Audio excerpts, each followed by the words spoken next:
Many parents are invested in the idea that they need to limit screen time for their children.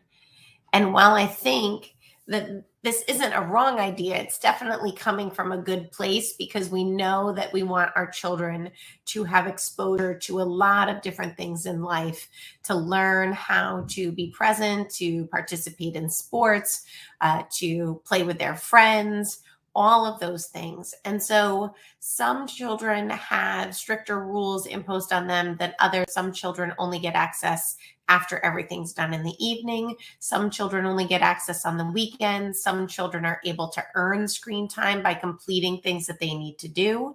Some children have access to screens with almost every transition to help them in the waiting room, to help them be quiet in the car, to help them when mom is grocery shopping.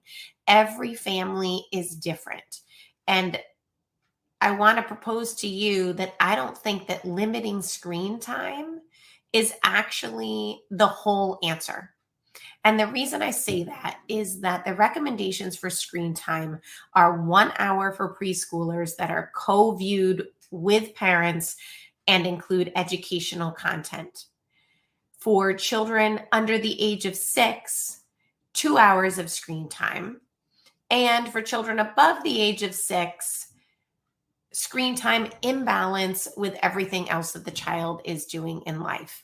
Now, I ask you, as a child that's going to school and using a Chromebook every day, or a child that is supposed to log in to do 30 minutes of reading on the reading app so that their teacher can track it, or a child that's supposed to be using Google Drive so that the teacher can see that you edited, that you didn't just cut and paste things onto your paper and plagiarize someone else's work, or a child that doesn't really have a whole lot of friends, or whose mom maybe gets busy with dinner and you spend longer in front of a video game than you should, and it's hard to turn it off before you go to bed.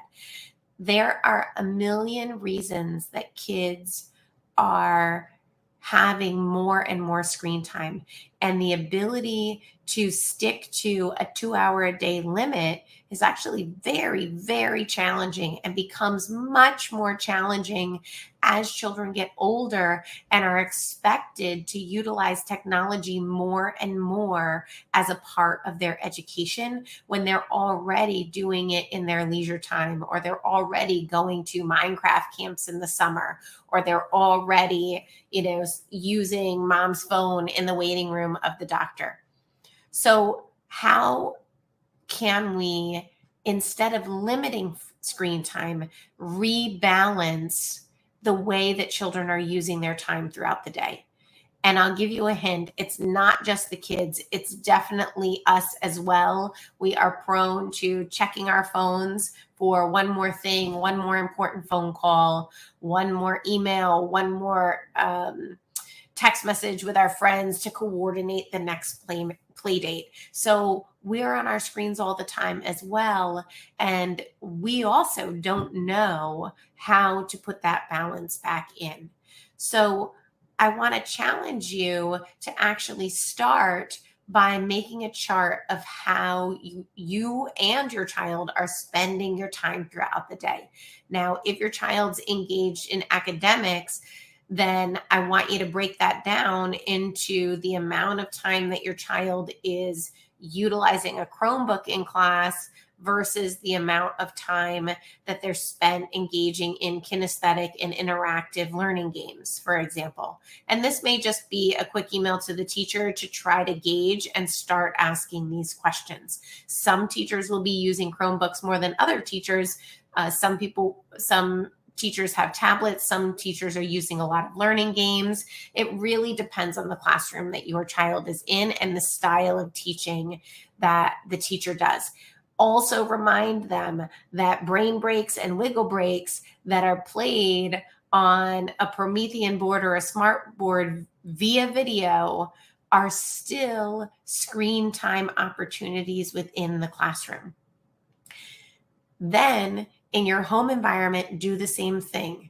During leisure activities, what types of things involve screens, and what do you have in place where the children are playing outside, playing with their toys, and not accessing screens at the same time? This, do you use screens at the dinner table? Do you bring your phone to the dinner table?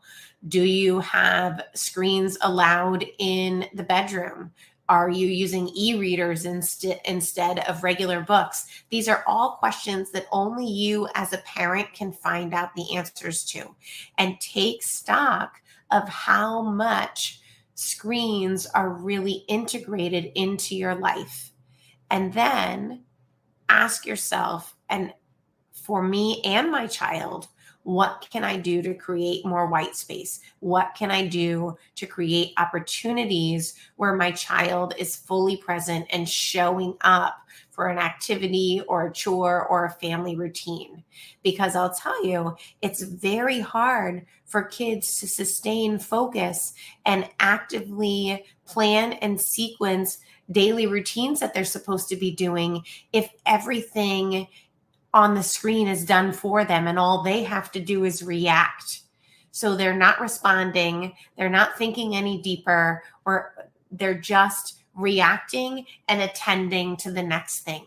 So we actually can't expect that when they're away from the screens that they're going to have sustained focus and attention, that they're going to be able to follow through with things without supporting and prompting, if we don't take stock of the day and then proactively plan times that involve activities where we're supposed to engage in deeper conversations, or activities where we are fully present doing something that is goal directed, like playing a board game, playing outside in the backyard and kicking the ball around, riding a bike down to a particular location and getting to the goal, turning around and coming back.